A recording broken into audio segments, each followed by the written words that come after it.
ukagera mu rugo rwawe nta mwotsi ukunutse.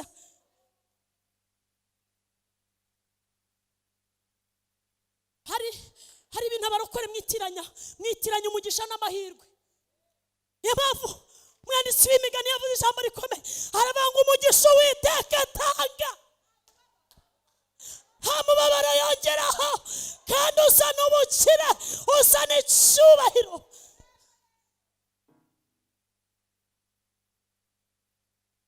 Himbazwe cyane. Umugisha si uko muririmba Nyagatovu bagakoma amashyi, ahubwo umugisha ni resulta n'umusaruro w'indirimbo mwaririmbye. Bagira ngo abadukomera amashyi bose niko baba byumva, ariko umusaruro w'ibyavuyemo, imbaraga zabiherekeje niwo mugisha.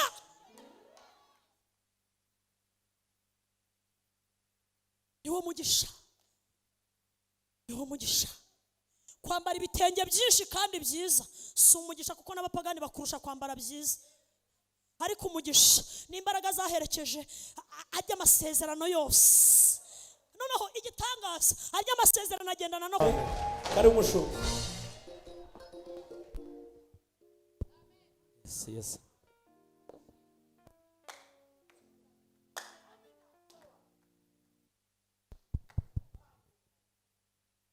Mana turagushimiye, ijambo ryawe ni rizima kandi rifite imbaraga nyinshi. Iyo tumajije kuryizera tukaryemera, ibyari byaranze mu buzima bwacu biremera. Turagushimiye. Umukozi wawe umukoreshe, umwuka wera abane nawe kandi akomeze kugendagenda muri iri teraniro. Ibyo tubisabye twizeye izina ryawe ryera, amen. Haleluya, haleluya. Nitwa Joseline Mukatete, ndi umukristo wo mu Gatenga. Ishimiye kongera guhagarara imbere yanyu tuganira ibya Yesu.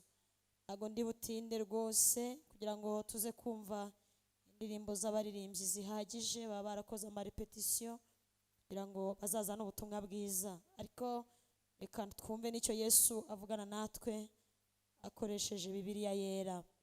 Itangiriro 26 umurongo wa 22. Tabo cy'Itangiriro gice cya 26 umurongo wa 22. Kandi dukomeje gushimira abayobozi b'itorero batugiriye icyizere muri Kristo Yesu kugira ngo tuzaze tubane namwe. Bana ibaho umugisha abayobozi kandi rwose mugubwe neza. Itangiriro 26 umurongo wa 22 haravuze ngo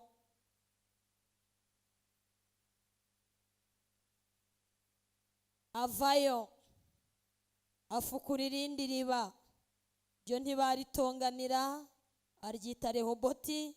Aravuga ati none Uwiteka adushyize ahagutse, natwe tuzororokera muri iki gihugu.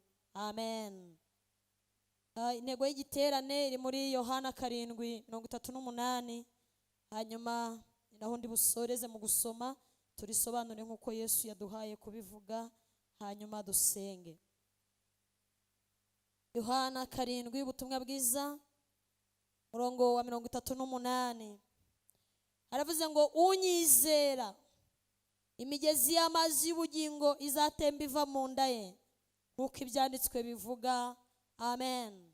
Unyizera imigezi y'amazi izatemba iva mu nda ye, nk'uko ibyanditswe bibivuga. Amen. Munyikirize haleluya. Nubundi turakomeza tuganire muri ya sanganyamatsiko twaganiriyeho mu gitondo kuba twabanye, ivuga ngo Yesu niwe riba rizima ridatobamye.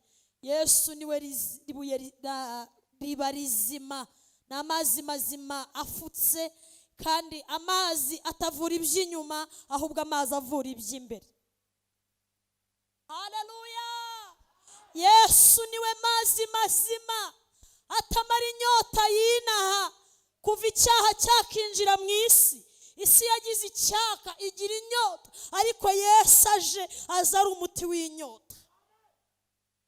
Munyikirize haleluya. Kandi Yesu yaje afite umuti w'icyaha. nicyo cyamuzanye, kuko inyota y'icyaha twari dufite Yesu yarayitumaze. Niyo mpamvu umuririmbyi yavuze ngo najyaga njya ku iriba ry'iyi si mfite inyota nyinshi cyane, ngo naba ngiye kunywa amazi agakama, ngo none ni Yesu mpaza wenyine, ngo nta rindi zina nemera, kuko ubugingo n'umunezero bibonekera muri Kristo. Tumukomera amashyi umwami w'abami. Haleluya! Yesu niwe riba rizima rimara inyota. Yesu niwe riba ryagutse. Kristo niwe Rehoboti yacu. Kristo niwe twinjiramo, niwe twicaraho, niwe duhagarara iruhande, tukahahagarara nta ntugunda, tukahahagarara nta kindi kibazo dufite. Niwe riba ryacu ryagutse, niwe Rehoboti yacu. Haleluya! Iri jambo dusomye mu itangiriro, uyu ni Isaka. Isaka yahunze inzara ajya muri Egiputa. Bibiliya iravuga ngo nuko nawe yigira inama yo kubeshya ko umugore we nawe ari mushiki we nk'uko se yari yarabikoze Aburahamu. Ariko Imana iramugendera iramubwira ngo Isaka, humura, nzabana nawe kandi inzara ntizakwicira hano, nzahagutungira, nzaguha umugisha. Biravuga ngo nuko Uwiteka amuha guhirwa muri icyo gihugu cy'abanyamahanga, ngo arahinga yeza inshuro 7 ku by'abanyamahanga bajyaga beza. Iyo Uwiteka yaduhaye umugisha aduha ibikubyi by'abanyamahanga. Twese haleluya! Biravuga ngo umugisha Uwiteka atanga nta mubabaro yongeraho. Paulo arabivuga abwira Abaroma, arabwira ngo abashaka ubwiza n'icyubahiro no kudapfa babishakisha ibyiza badacogo, Imana izabitura ubugingo buhoraho. Munyikirize haleluya! Yakobo ngaza kumenya amakuru ko bene iki gihugu cyari kiba n'umugabo witwa Abimeleki ngashaka kumugirira nabi, ngo Uwiteka aramubwira ngo haguruka uhunge.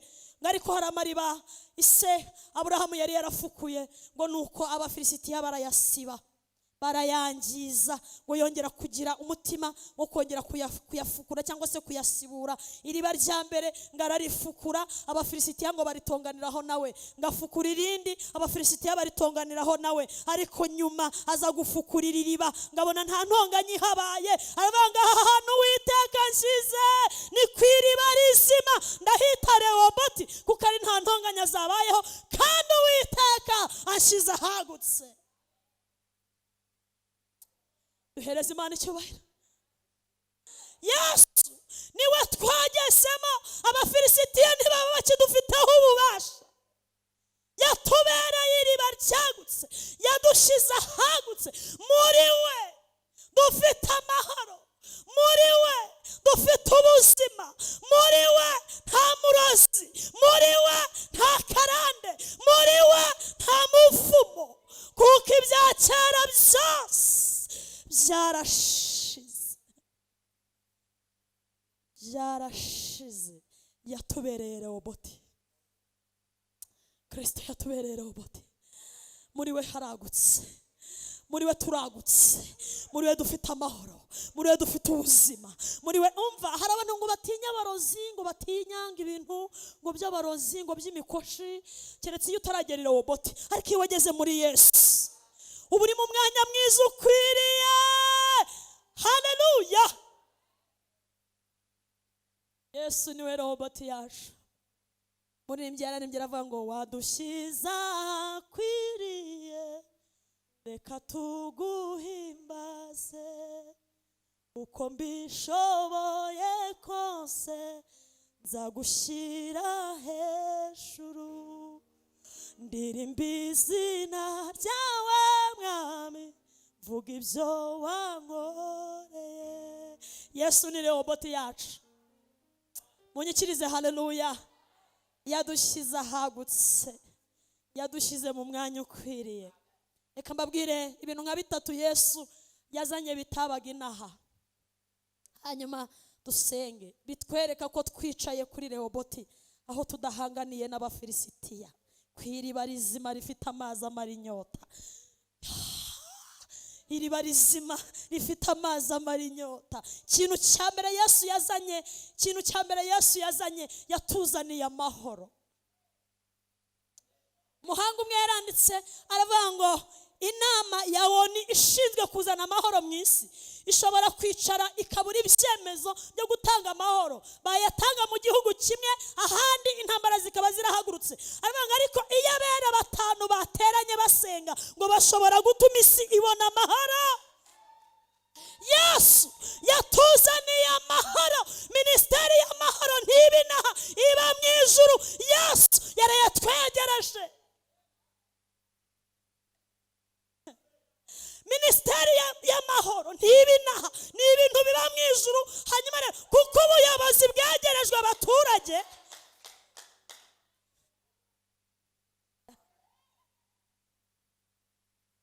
kubera ko ubuyobozi bwegerejwe abaturage, uwaduha amahoro yaraje. Haleluya!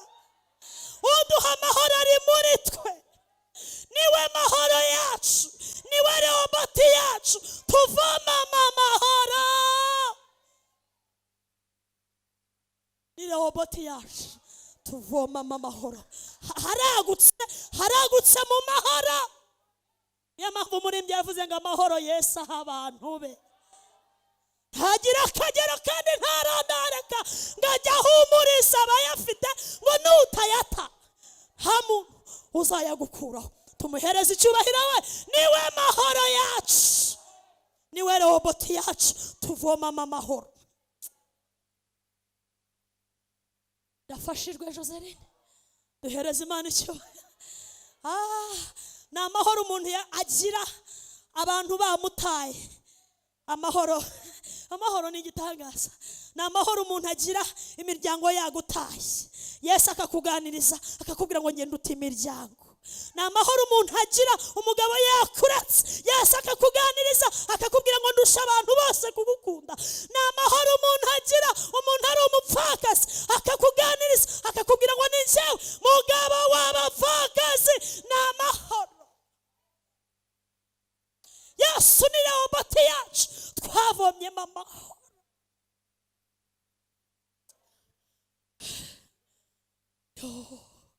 Ariko mwanyemera tukamuhereza icyubahiro. Niwe mahoro yanjye, niwe byishimo byanjye, ni soko y'agakiza mfite, niwe mahoro yanjye,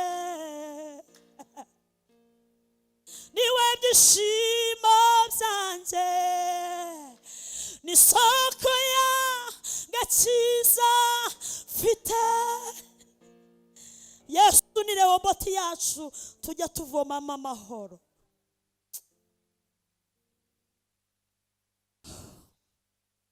Ni amahoro umuntu agira amaze imyaka 10 ari umushomeri, diplome yarajeho uruhumbu, utangiye kubona n'inyuguti zitagiye gusibama, ariko amahoro akakuganiriza akakubwira ngo humura, uruta diplome, muri kumwe. Amahoro ni amahoro umuntu agira kandi ubitse n'amafaranga menshi kuri konte, nta kibazo. Ntago bari muri Yesu gusa ari inzahare, ntago ari ababuze uko bagira. Hari nabo dufite bari muri Yesu bafite amahoro, bafite n'amafaranga. Byaremeye rero, byaje kwemera, byaje gucamo. Nta kibazo dufitanye n'ijuru. Nituguma inaha tugakira tuzarijyamo, nituguma inaha tugakena tuzarijyamo, nituguma inaha tugasonza tuzarijyamo, nituguma inaha tugahaga tuzarijyamo. Haleluya! Niwe Rehoboti yacu, twavomyemo amahoro. Icya kabiri, twavomye muri Rehoboti Kristo, twamukuyemo umugisha. Hari igihe umuntu avuga umugisha ukagira ngo ni imodoka, ariko umugisha ni imodoka ariko umuntu afitemo amahoro. Umugisha na ambaraje y'ibyiza byose biva muri Yesu. Munyikirize haleluya! Umugisha si ukwambara neza kuko n'abapagani bambara neza. Umugisha ni ukuba wambaye neza ariko uzaho byavuye bifite ubuhamya. umugisha si ukugira inzu nyinshi mu mujyi wa Kigali, oya, ahubwo ni ukuzigira ariko uzi ubuhamya bwazo. Uburyo umuntu yakubaza ngo mpereze ubuhamya bw'ibi bintu, ukamubwira A, B, C, D, ukagera kuri C, habonekamo Yesu.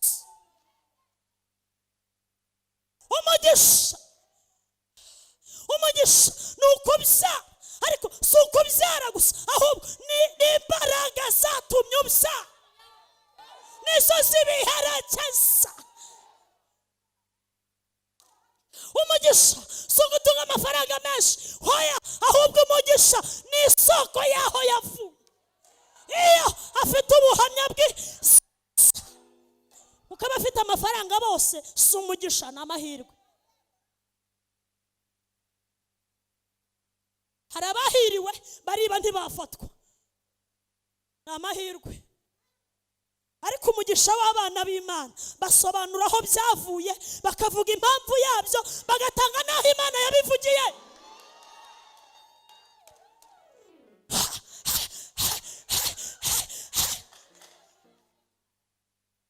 Ni ibintu bifite proof. Ushobora guhagarara imbere y'abe ukabwira ngo mumpere ukameze kwa kundi, ariko ya yindi yavuze, ya yindi yabivuze niyo ibikoze, ukadusaba tukaguhera Imana icyubahiro kubera uzi imbaraga zibiherekeje. Duhereze Imana icyubahiro. Umugisha si ugukora ubukwe ukajya kuryoshya igisenyi, ahubwo umugisha ni imbaraga zaherekeje ubukwe, ukagera mu rugo rwawe nta mwotsi ukunutse.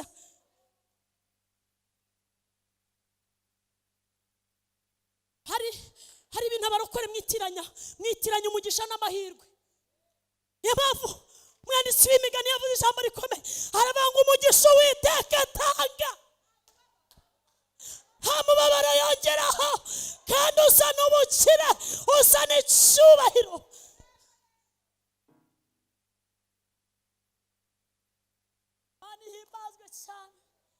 Umugisha si uko muririmba Nyagatovu bagakoma amashyi, ahubwo umugisha ni resulta, n'umusaruro w'indirimbo mwaririmbye. Bagira ngo abadukomera amashyi bose niko baba babyumva, ariko umusaruro w'ibyavuyemo, imbaraga zabiherekeje, ni wo mugisha.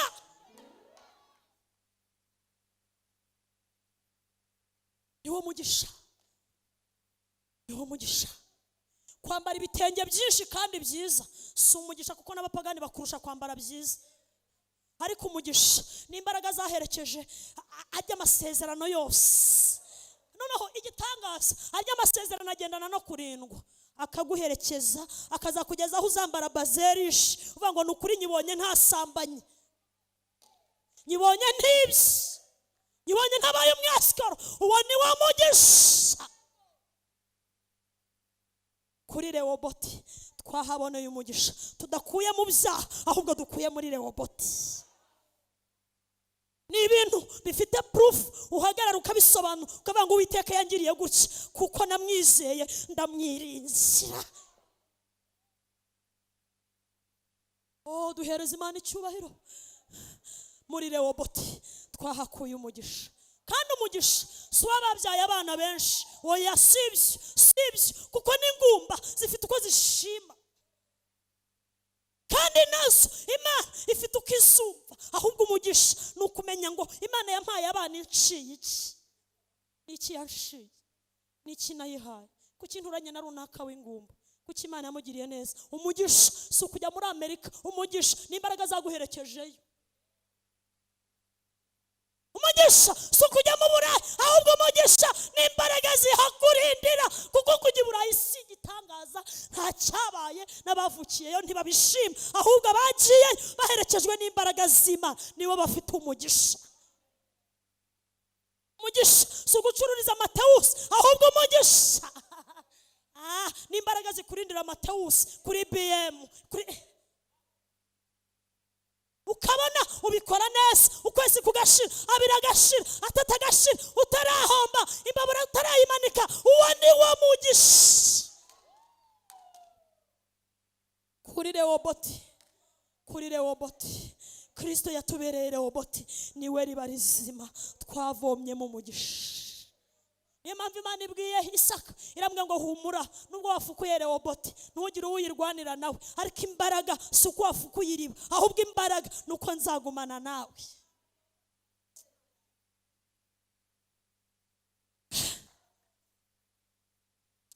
Duhereze Imana icyubahiro. Dawidi yarabisobanukiwe. Dawidi yarabisobanukiwe, aravuga ngo kuba njye ndi umwami si igitangaza, kuko na Sawuli Imana yakuyeho yari umwami, si igitangaza ibyo ngibyo. Aravuga ngo ahubwo umugisha mfite nta wundi n'Uwiteka, nta wundi mugisha mfite mwami atari wowe, nta wundi mugisha mfite mwami atari wowe. Reka mbabwire umubare w'ibanga uzababeshaho inaha mukahava ubugingo bwanyu butandavuye. Munyikirize amen. Ntimuzakundane n'umugisha, ahubwo muzakundane n'utanga umugisha. Uwo ni umubare w'ibanga utuma abera batananirirwa mu nzira. Twe ntidukunda iby'Imana iduha, ahubwo tuyikunda kuko ari ibitanga. Uziko hari abantu banyumvise nka 20. Munyikirize haleluya. Ndabona noneho babaye nka 30 banyumvise. Imana ntituyikundira ko yaduhaye ibitenge, Imana ntituyikundira ko yaduhaye amazu, Imana ntituyikundira ko yaduhaye abagore, Imana ntituyikundira ko yaduhaye abagabo, tuyikundira ko yatwihaye. Kuko niyo twabura tukagira icyo tuba. Imana niyo wabura ukagira icyo uba. Mama Rafiki, Imana niyo nabura nkagira icyomba. Nukuri ndaye ntayifite ni segonda rimwe mwamureba ibintu byo kuri Joseline, amaso yarorera, inzu zikarorera, abana bakarorera, tukagumana Imana. Niyo mpamvu ngiye gusoza. Yobu yabwiye umugore we, aramubwira ngo wa mugore we nagushatse nkuzi, njye nawe twahuye nkuzi, ariko Imana yamenye nkiri mu nda ya mama. Niyo yonyine nabura nkagira icyomba. Niba ushaka kugenda kubera abana bapfuye genda, niba ushaka kugenda kubera inka zigiye genda, niba ushaka kugenda kubera amafaranga ashize genda, ariko nzagumana niyabimpaye, nzagumana niyabimpaye, nzakomeza nyikunde, nzakomeza nyihambiraho. Ahari nimara kungerageza maze kumera nk'izahabu nziza izankuramo. Torero, Imana niyo twabura tukagira icyo tuba, tuyihereze icyubahiro.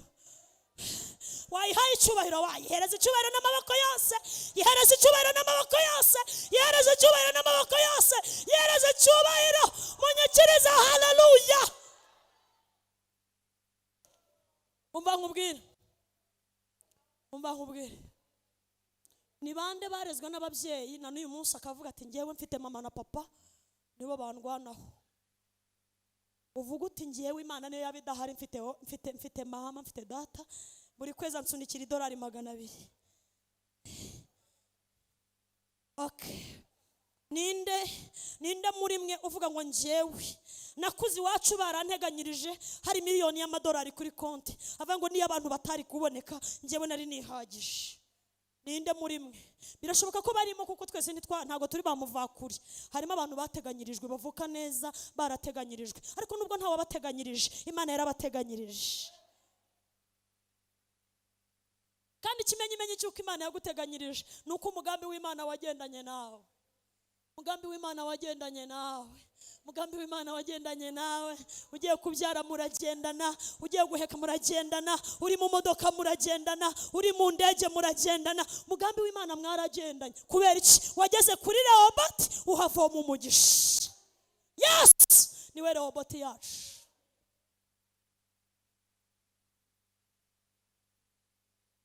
Gatatu, abari naho nsoreza, hanyuma abaririmbyi baririmbe Mana.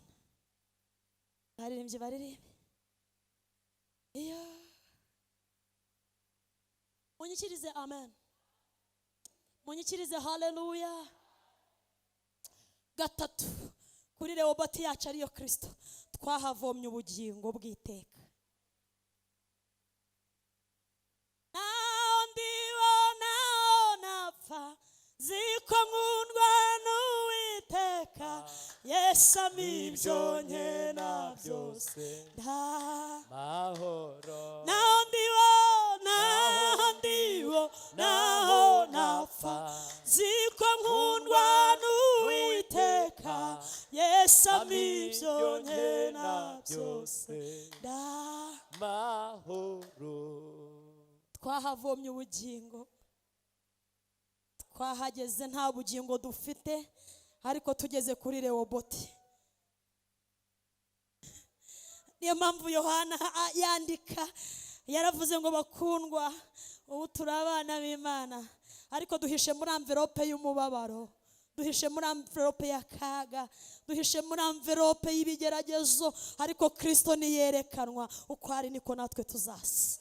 Dufite icyo dupfana nawe, twanyweye kuri iryo soko amazi y'ubugingo adudubiza muri twe. Turi abana b'Imana, isi ntiyabihindura. Turi abana b'Imana, sisiteme ntiyabihindura. nta n'ahantu babyandukura ngo mve ngo Joseline ngo tumukuye mu gitabo cy'ubugingo, no.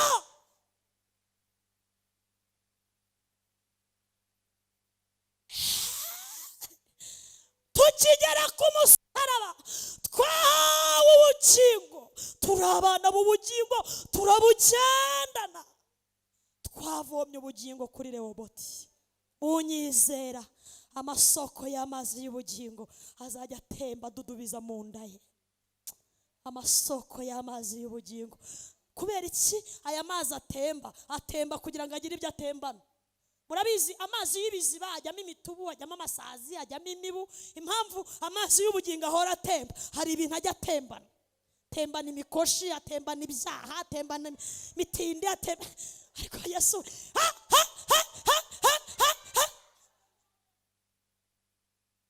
aya mazi y'ubugingo hari ibintu ajya atembana. hari ibintu ajya atembana. Niyo mpamvu Pawulo yanditse aravuga ngo ni ukuri koko iyo umuntu ari muri Kristo Yesu aba abaye icyaremwe gishya. Ibya kera biba bishize, aba yahuye n'amazi akagira ibintu atembana. Isoko y'amazi y'ubugingo izajya itemba iva mu nda ye. Hari ibintu bine Yesu yabwiye abigishwa, mwari ngwino haguruka kuko ndapfuye pe.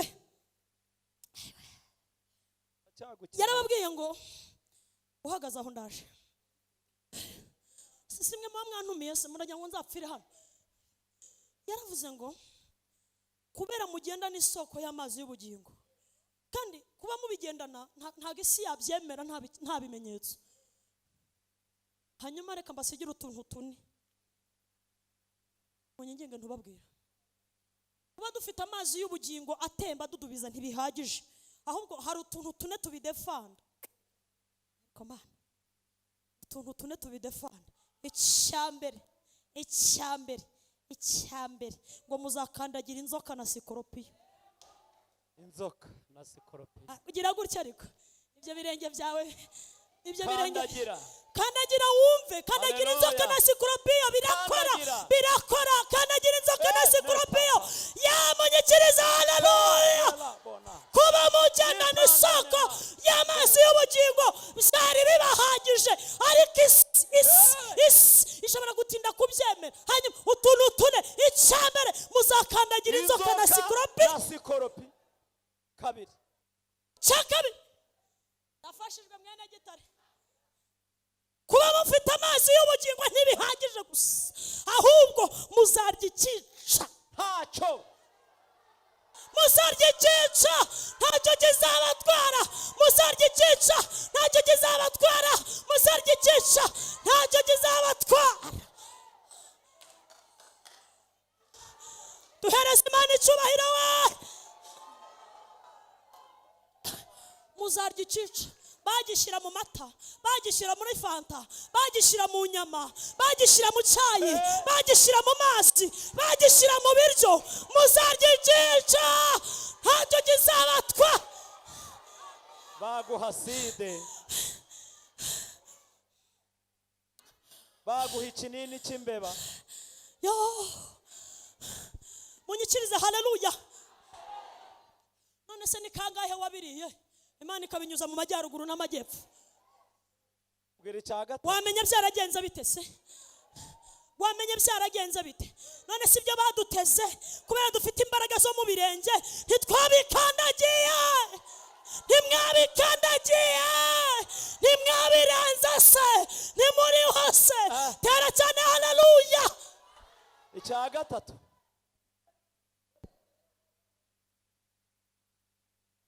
Gatatu, soko y'amazi y'ubugingo si izaduha ubugingo gusa, ahubwo bifite n'icyo bitumariye inaha, bifite icyo bitumariye tukiri muri ubu buzima. Gatatu, muzarambika ibiganza. Barwayi. Gira gutya ibiganza byawe ubirebe. Gira gutya. Reba mu biganza byawe. Ibiganza ni wowe dogiteri, uri umuganga, uri umuganga, uri umuganga, uri umuganga, uri umuganga. Muzarambika ibiganza ku barwayi bakire, bakire, bakire, bakire. Ibiganza. Umuti udukiza turawufite, n'ibiganza. Niba bitiba, niba bidasambana, niba bidakorakora, bizakiza indwara. Ibiganza. Imbaraga zo mu biganza bifite ubudahangarwa. Shepaya sa lero kota ya faya bonesha sai witando stava elisha kota. Yo! Haleluya, haleluya, haleluya. Icya kane. Hari imbaraga ziri mu biganza by'abizera. Yakobo yaranditse aravuga ngo ninde muri mwe ufite icyaha atuma uri mushumba amusengera ngo kandi niba hari n'ibyaha yakoze azamubabarira rwose ngo kandi azarambura ibiganza kuri we, indwara yarwaye ariyo yose ngo niba afite kwizera azayikira rwose. Icya kane.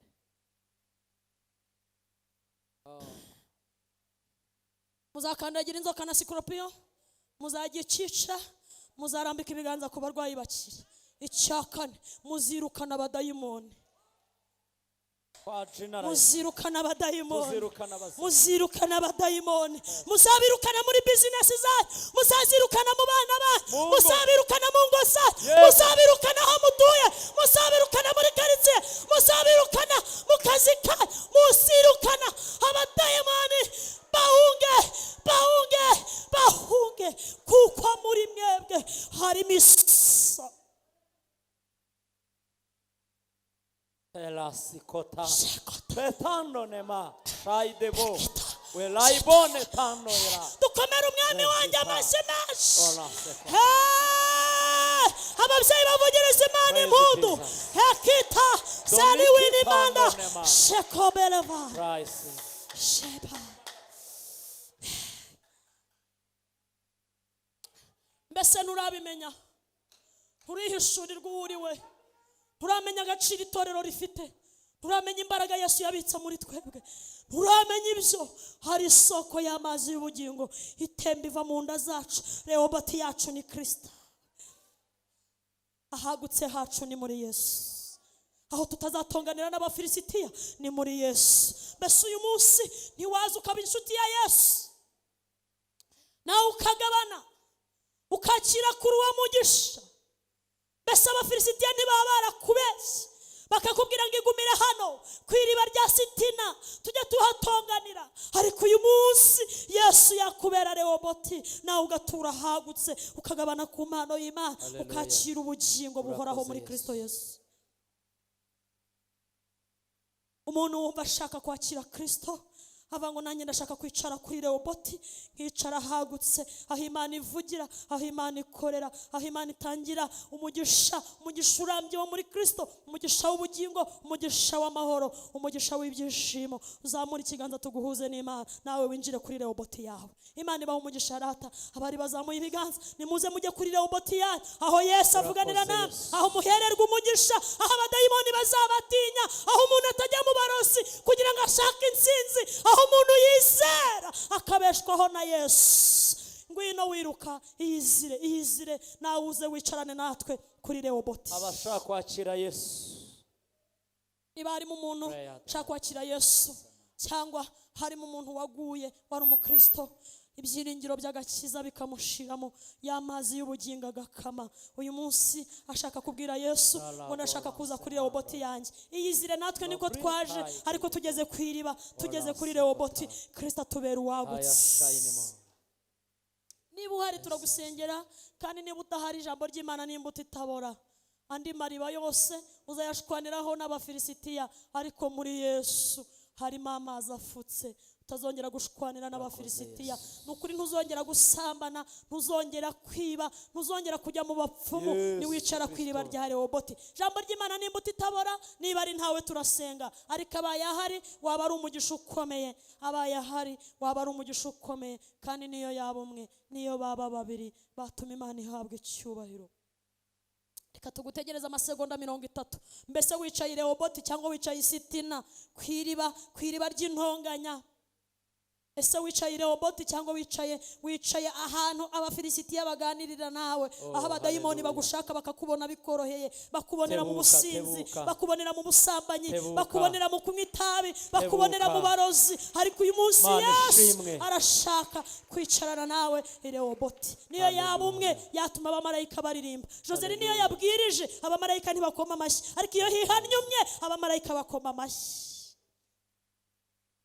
Imana iguhe umugisha. Twakire mushumba David n'ubundi ahaguruka asengereye intama, yemeye kuza kwicara ku iriba, ikicara kuri Rehoboti, aho Yesu aganirira n'abamwizera, ahagutse hacu. Mwarimo mumpere mikrofone, hanyuma tumusenge. Namwe musigaye mwicaye, mwisuzume niba mutari Sitina, aho Abafilisitiya muganirira nabo mu byo mukora no mu byo muvuga. Imana ibaha umugisha.